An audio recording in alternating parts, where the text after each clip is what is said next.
আজকে কলে মেলা ইস্যু বুঝেছেন, এটা এটা নিয়ে ধরি। ওই যে কুদ্দুস বয়াতি আছে না, ওরা একটা চমৎকার গান আছে কলে, কোনটা ছেড়ে কোনটারে ধরি, শুনিছেন? শোনেন নাই? আরে এডিটর সাহেব এনে শুনে দেন না, এরপরে তো বাম্বু চলবে বরাবর, এনা সবাই এনার্জি নিয়ে আনি, তাই না? শোনেন। কোনটা ছেড়ে কোনটা ধরি, 10টা মেয়ের সাথে প্রেম করি, এইটাও ভালো, এইটাও ভালো, এইটাও ভালো, এইটাও ভালো, আরে তুই একারে ওহন দিয়া করি, কোনটা ছেড়ে কোনটা ধরি। গানটা ক্যাঙ্কা ভালো না? এনার্জি আসিছে না? হ্যাঁ, কুদ্দুস বয়াতি কালে আমার খুব প্রিয় শিল্পী, বুঝছাও। এবার আসেন প্রথম ইস্যু। আমি গতকাল কইছিলাম না যে আগাম নির্বাচনের ইন্ডিয়ার ইস্যু, বিনা সিকরি কি বলেছিল? দেখান তো এডিটর সাহেব, আবার দেখান। The political parties of Bangladesh are saying this to Mohammed Yunus. Elections first. The reforms are to be done only by an elected government. This is business. ঠিক তার পরদিন বলল ভারতীয় সেনা প্রধান যে 5 তারিখ নাকি সারাক্ষণ সে ওয়াকার সাহেবের টাচে ছিল। হ্যাঁ, ওর মুখেই শোনেন, নিজের মুখেই শোনেন, এই যে এডিটর সাহেব শুনে দেন। I'm in touch with the chief of Bangladesh during the time of when this changeover took place. I was in constant touch with him, and even thereafter, in November 24, we had a video conference also. As far as the military cooperation is concerned, is again going up in the same way. Our officers have moved there for the NDC also. When we talk about the relationship we should talk about when there is an elected government. So as of now, the relationship is with the military is well and perfect. তাইলে ওয়াকার সাহেবের মধ্যস্থতায় যা যা হয়েছে পাওয়ার ট্রান্সফারের, তা Indian সেনাবাহিনীর সাথে আলাপ করে হয়েছে, ঠিক কিনা? এবার বুঝেছেন তো বিপ্লব কখন কেমনে কোনটি গেছে? আমি কই নাই আগে কইছিলাম, কই নাই আগে ক্যান্টনমেন্টে যায়েন না কইছিলাম না, কইছিলাম। এখন বুঝেছেন তো যে মাখা ভাত খাইছেন আর জনগণরে খাওয়াইছেন, তা মাইকা দিছিল ইন্ডিয়া। আর কি কইছে? নির্বাচিত সরকার আসলে সম্পর্ক স্বাভাবিক হবে। আবার শুনেন। When we talk about the relationship we should talk about when there is an elected government.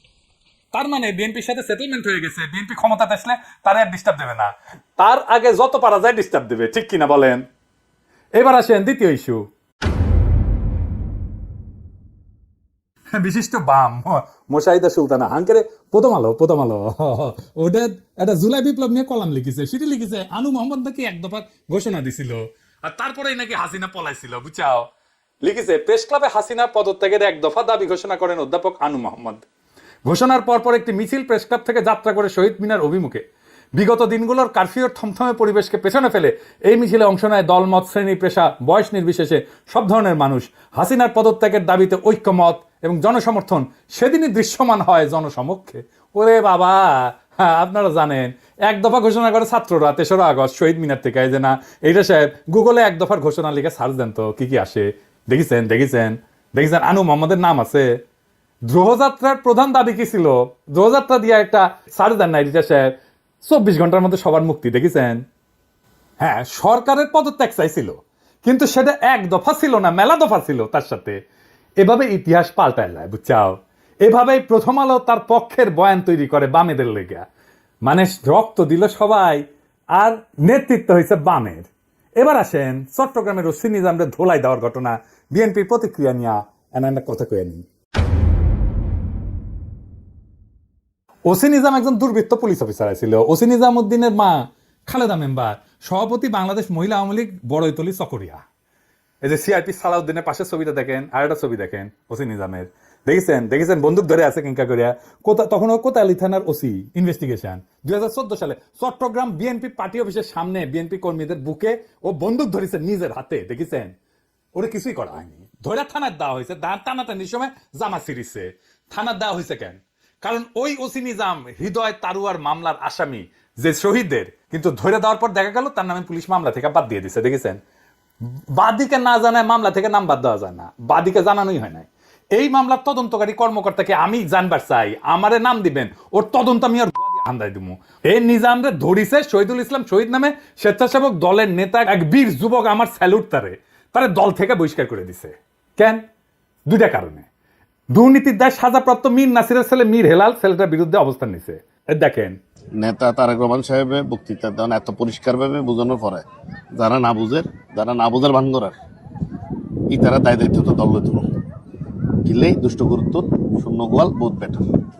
R police association বিবৃতি দিছে এই খুনি নিজামের জন্য ওদের মনে নাকি গভীর সমবেদনা তৈরি হয়েছে। হারামজাদা, হাজারের উপরে ছাত্র জনতারে পাখির মতো গুলি করে মাইরা ফেলাইছো, 25,000 ছাত্র জনতাকে চিরজীবনের জন্য পঙ্গু করে দিছো। ঠোলার আচ্ছা ঠোলা তোর হৃদয় আছে মাদার। ওই শহীদুল কি বলতেছে শোনেন, যে আমার ছেলে দেখতে দেশ নাই, শোনান এইটার সাহেব। আমি আমার বাচ্চা দেখতে পারি নাই, আমি আমার বাচ্চার মুখ দেখতে পারি নাই। এ হচ্ছে ওসিন আদম, সাদত ভাইকে যে লাঞ্ছিত করেছিল, আমাদেরকে লাঞ্ছিত করেছিল। জামাতের নেতাকে ধরে শিশু সন্ত্রাসী বলে চালান দিছে 3 বার। তার দোকান লুটপাট করেছে, বউ বাচ্চা গেছে দেখা করতে, বাচ্চার 104 ডিগ্রি জ্বর ছিল, দেখা করতে দেন, সারা রাত ওই বাচ্চাটারে বসায় রাখিছে। আলিয়া মাদ্রাসা ক্লাস 8 ছাত্র ধরে নিয়ে গেছে, পরীক্ষা দিছে বাচ্চাটা জেল থেকে। এখন থোলা অ্যাসোসিয়েশনে হৃদয় বের হয়েছে শালা, 14 জেনারেশনের জাউরা শালা। বিএনপি ভাবিছে থোলা দিয়ে ইলেকশন করাবি, তাই পুলিশ শহীদুল ইসলামকে নিজাম সাইজ করবে। এই নিজাম, শহীদুলের যদি কিছু হলে না তো ঠ্যাং কেটে ভেজে খামু করলে আমি।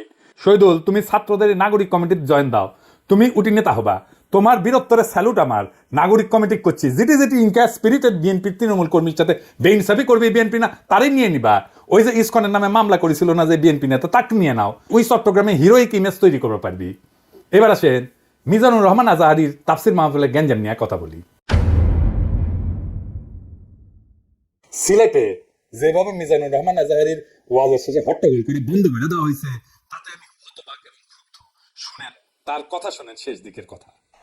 এই জায়গাটাতে এরকম কেন হইলো? শুরুতে তো এটা ছিল না। এখন আইন শৃঙ্খলা বাহিনী তোমাদের সাথে লাঠি চার্জ করবে, ধাক্কাধাক্কি করবে, তোমরা আমার সাথে এটা হবে এরকম?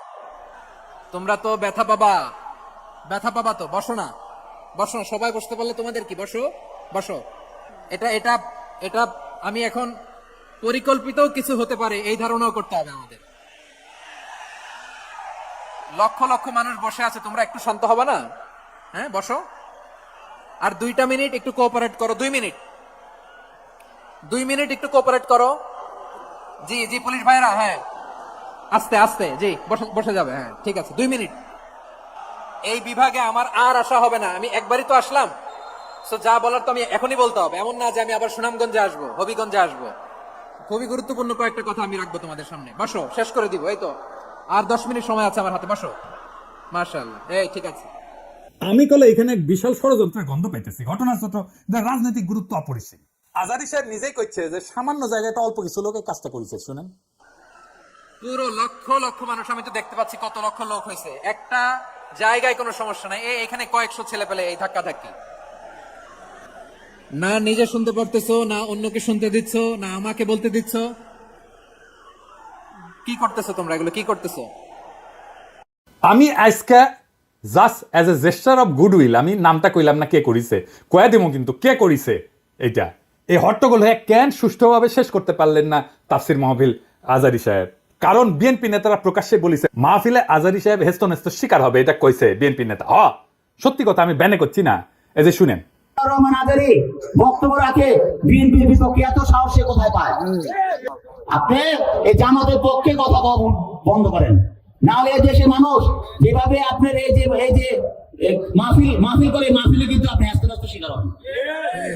এই মুসল্লিদের কারণে, কারণ এই মুসল্লি কিন্তু বিএনপিকে পছন্দ করে, এই মুসল্লি কিন্তু অন্য সংগঠনকে পছন্দ করে।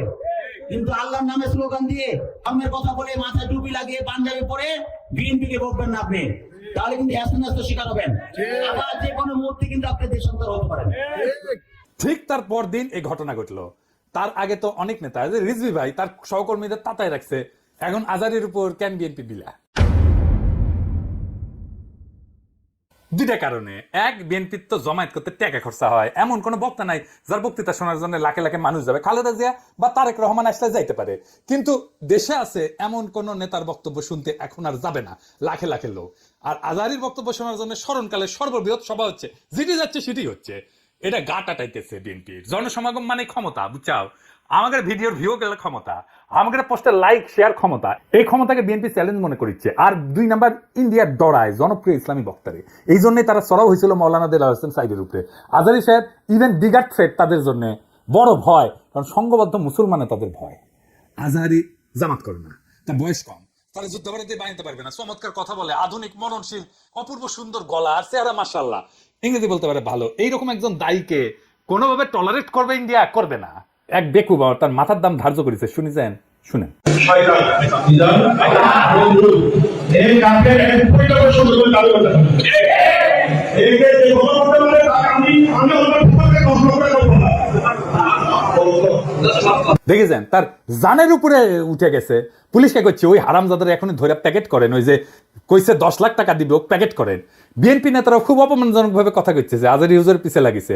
দেখেন দুদু ভাই কয় আজার নাকি মাজার কি যেন আছে, দেখেন শুনেন। ওই যে কে যেন আজহার নাকি মাজার একজন আছে। দুদু ভাই আপনারা যে বিএনপির দুদু বলে এটা জানেন? হ্যাঁ, দুদু দুদু বুকের দুদু নাম বিকৃত করেন কে? বেদবি কুটি থেকে শিখেছেন। আপনার কর্মী আপনার কথা না শুনে আজারি হুজুরের কথা শুনবি? এটা জানেন না তো? কর্মীর সাথে তো যোগাযোগ নাই, জিজ্ঞেস করে দেখেন। আজারি হুজুরের নাম শুনলে কয়বার সালাম দেয় শুনেন, আর আপনার পিছে যে কি কয় শুনেন। নিজেরা বেশি হারকুলিস ভাবেন না, বুঝছেন? উঠলে দিন বাগে খেছে। আওয়ামী লীগ আমলে ওয়াজে এসে আওয়ামী লীগ নেতারা চড়াও হইতো না, দেখেছেন না? চড়াও হইতো না, এখন বিএনপি নেতারা চড়াও হচ্ছে। এই যে দেখেন, এটা আমার শহরে বগুড়ায় মৌলানা বজরুল রশিদ মিয়া, আমি কলে খুব পছন্দ করি, খুব চমৎকার একজন আলেম, কলে খুব সুন্দর ওয়াজ করেন, ওনার উপরে চড়াও হয়েছে। মেজাজ খারাপ হয়ে গেছে দেখে। আর চড়াও হয়েছে কে? আওয়ামী লীগের পান্ডা মোহনের ভাই বিএনপি নেতা বাদশা। দুই ভাই দুই দল করে, এক ভাই আওয়ামী লীগ এক ভাই বিএনপি। ওর ভাই বগুড়া শহরের কোনো জমি বাকি রাখে না, এই যে মোহন দখল করেছে, দুই ভাই দল করে সিস্টেম কইরা এখন আরেক ভাই রাজত্ব চালাইতেছে বগুড়ায়। এটা আগা 5 তলার দুর্বৃত্ত ফ্যামিলি। শোনেন কি করিছে। কিসের ভাষা ভাই? আমরা আমার দেশে থাকি না। আমরা দেশে থাকি না। হ্যাঁ, ঠিক আছে। আপনি বলেন কেন যে আল্লাহ আকবার একবারই ছাড় দেয় না? আমাদের প্রত্যেকটা প্রোগ্রামে দেখো না, এই জায়গাটা আমি কি বুঝতে পারছি তাকে শোনেন। না এখানে যে কোরআন শরীফ তেলাওয়াত হলো একবারই দিছে আল্লাহ আকবার হাম্মাম করতে আর দেয়নি, এটা ঠিক না। তার মানে দিছে তো? না, তার মানে দেয়নি, দিছে তো। একবার দেখ 10 বার দেখ দিছে। আপনারা কোন আওয়ামী লীগের মধ্যে দিছে? আপনি তো বললেন একবারই দিছে আর দেয়নি, এটা তো ঠিক না। আমি একটু আমার প্রধান বক্তার সাথে দ্বিধার করেছিলাম যে উনি বলতে চেয়েছিলেন যে একবারই হাম্মাম সাহেব বলছেন। এটা কারবার কি বলছেন আমি আসলে এই করি যখন বলছে একবার বলেছেন, আমি সেটাকে দ্বিধার করেছি। আমরা ইসলাম কারো ব্যক্তিগত সম্পত্তি নয়, ইসলাম সকল মুসলমানের সম্পত্তি। কেউ যদি মনে করেন এটা আমার ইসলাম আমার একাধিক আর কোনো না, যারা ক্ষমতার থাকতে যা করেনি তারা ক্ষমতার যাওয়ার আগে তার সাথে বেশি করতেছে। যেরকম কথা ঠিক কিনা? রাধাবার সাথে আউট হয়ে গেছে। মাহফিলে যারা যাবেন, কোন রাজনৈতিক নেতা যদি আলেমের সাথে বেদবি করে না, একের পাইটা ফেলাবেন, পারমিশন দিলাম, আমার নামে যেন কেস দেয়, আমি কয়ে দিছি। আর হুজুরেরা আপনাদের বলি বেদবি নিয়েন না। আপনারা কোন আক্কেলে এই সমস্ত রাজনৈতিক দুর্বৃত্তদের ওয়াজের মর্চে আপনাদের পাশে বসতে দেন? ওদের সেই যোগ্যতা আছে আপনার পাশে বসার? পাবলিকে তো আপনার ওয়াজ শুনবার এসেছে নাকি? ওই গুলো ক্ষমা দেখবার আসছে, তা তো আসে নাই। আমি দুঃখিত, মুখ খারাপ করলাম হুজুর, বিয়াদবি মাফ করে দিয়েন, কিন্তু এই তো মেজাজ খারাপ হয়ে যায়। তো আপনি কেন ওগ্রে পাশে বসান কেন? আপনার ওয়াজের জমায়েতের ফুটেজ খাবার আসে, ওই হারামজাদা নিজেরা দেখলে তো পাবলিক আসবে না, কথাও কবে পারে না। আপনার ওয়াজের জমায়েতের ফুটেজ খাবার আসে, এটি এসে সে দেখায় যে আমি মেলা বড় নেতা। এগুলোর পাত্তা দিবেন না, দাবরানি দিবেন, সাইজ হয়ে যাবে। ওয়াজের দিন তারিখ যেদিন ফাইনাল করবেন ওই সময় কয়ে নেবেন মঞ্চে, যেন কোনো রাজনৈতিক নেতা না উঠে। এই হারামজাদাগুলো সেকুলার সাজে, কয় যে ধর্মকে রাজনৈতিক উদ্দেশ্যে ব্যবহার করা যায়। তুই উঠিস কেন ওয়াজের ইয়েতে? তুই রাজনীতি করিস তো, তুই ধর্মকে ব্যবহার করিস কেন? তাইলে তুই উঠিস কেন ওয়াজের স্টেজে, মঞ্চে? কোন রাজনৈতিক নেতাদের বক্তব্য দিতে দেওয়া যাবে না। ওরা কয় না নির্বাচনে আসেন, রাজনীতিতে আসেন, কয় না। হ্যাঁ, এই যে দুদু ভাই কইছে, এই যে শুনেন। ভাইরে রাজনীতি করবেন স্বনামে আসে, 2.5 লাখ টাকা রাজনীতি করবেন। এবার কইবেন তুই এটা ওয়াজ কর, নিজে কর, দেখি হাউ মেনি পেডিতে হাউ মেনি রাইস পারিস, দেখি। আগামীর বাংলাদেশে রাজনৈতিক দুর্বৃত্তদের ঠাঁই নাই। হাজারো ছাত্র জনতা এমনি তাদের জীবন দেয় নাই। আমরা নতুন রাজনীতি চাই, আমরা নতুন কণ্ঠস্বর চাই, আমরা ফ্রেশ জিনিস চাই।